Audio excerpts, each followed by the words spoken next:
தாயின் கருவில் உருவாகும் முன்னே உன்னை கண்டவர்.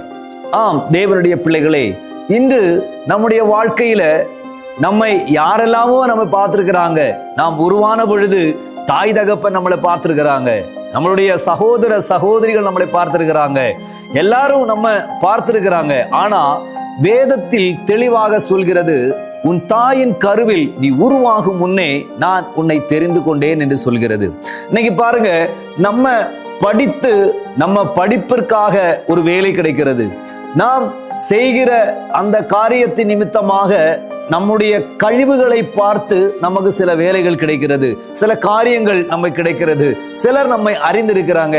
ஆனா தேவன் நம்மை தெரிந்து கொண்டிருக்கிற காரியம் நாம் உருவாகும் முன்னே. அப்படின்னா தாயின் கருவில் நாம் உருவாவதற்கு முன்பாகவே நம்மை கருவில் கண்டாராம். எதற்காக கண்டார் என்றால், இந்த ஒரு வேத பகுதியை நான் உங்களுக்கு அறிமுகப்படுத்துகிறேன்.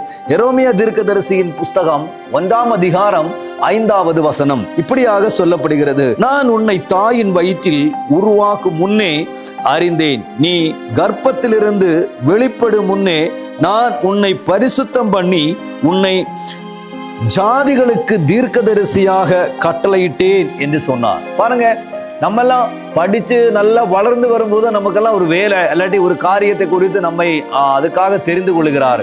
ஆனா தேவன் இங்க சொல்லப்படுகிற இந்த வசனத்தினால் சொல்லப்பட்ட காரியம், நீ தாயின் கருவில் உருவாகும் முன்னே உன்னை குறித்து கண்டு இஸ்ரவேல் ஜாதிகளுக்கு அரசனாக ராஜாவாக உன்னை பார்த்தேன் என்று கர்த்தர் சொல்கிறார். இன்னைக்கு பாருங்க, நம்ம உருவாகும் முன்னே நம்மளை பார்க்கிற ஒருவர் இருக்கிறாராம். நம்மை உருவாகும் முன்னே நீ என்னதான் ஆகணும் அப்படின்னு நம்மை குறித்து நோக்கத்தோடு ஒரு எண்ணத்தோடு நம்மளை சிருஷ்டித்தவர் இருக்கிறார் என்று வேதம் சொல்கிறது.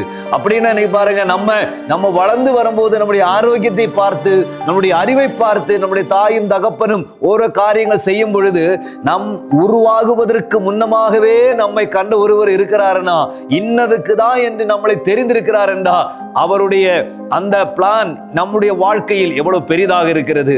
இன்று நீங்கள் யாராவது இதை எதிர்பார்த்திருக்கிறீங்களா?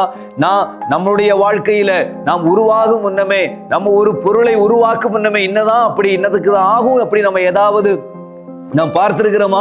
ஆண்டவர் இன்னைக்கு உங்களை பார்த்து சொல்கிறார், நீ இன்னது ஆகும்படியாக நீ இப்படிதான் இருக்க வேண்டும் என்று கர்த்தர் நம்மை குறித்து தெரிந்திருக்கிறாராம். அப்படின்னா ஆமென், தேவன் நம்மளை மகிமைக்காக தெரிந்தெடுத்திருக்கிறார்.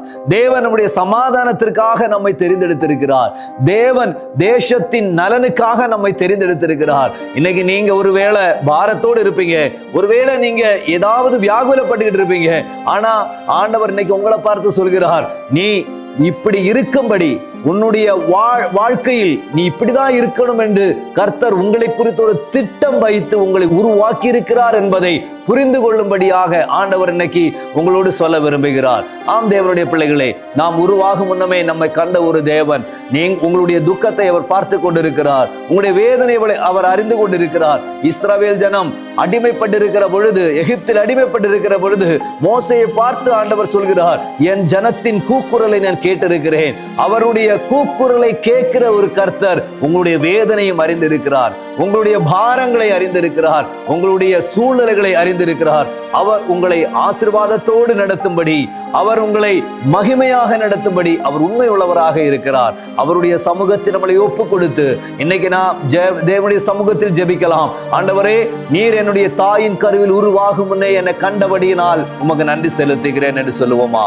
தேவன் நம்மளை வழி நடத்த வல்லவராக இருக்கிறார். நான் உங்களுக்காக நான் ஜெபிக்கிறேன். எங்க நல்ல ஆண்டவரே, இந்த நல்ல பிள்ளைகளுக்காக உமக்கு நான் ஸ்தோத்தரிக்கிறேன்ப்பா. ஆண்டவரே, உமது நாமத்தில் உமது பிள்ளைகளை ஆசீர்வதிக்கிறேன். இவருடைய காரியங்களை எல்லாம் தேவன் பொறுப்பெடுத்து நடத்துவதற்காக நன்றி அப்பா. தேவைகளை சந்திப்பதற்காக நன்றி அப்பா. இவருடைய சூழ்நிலைகளை மாற்றுவதற்காக நன்றி ஆண்டவரே. நீங்க அப்படி செய்வதற்காக நன்றி. உமது பிள்ளைகளை ஆசீர்வதிக்கிறேன் இயேசுவின் நாமத்தில் எங்கள் பிதாவே. ஆமென், ஆமென். God bless you. கர்த்தர் உங்களை ஆசீர்வதிப்பாராக. ஆமென்.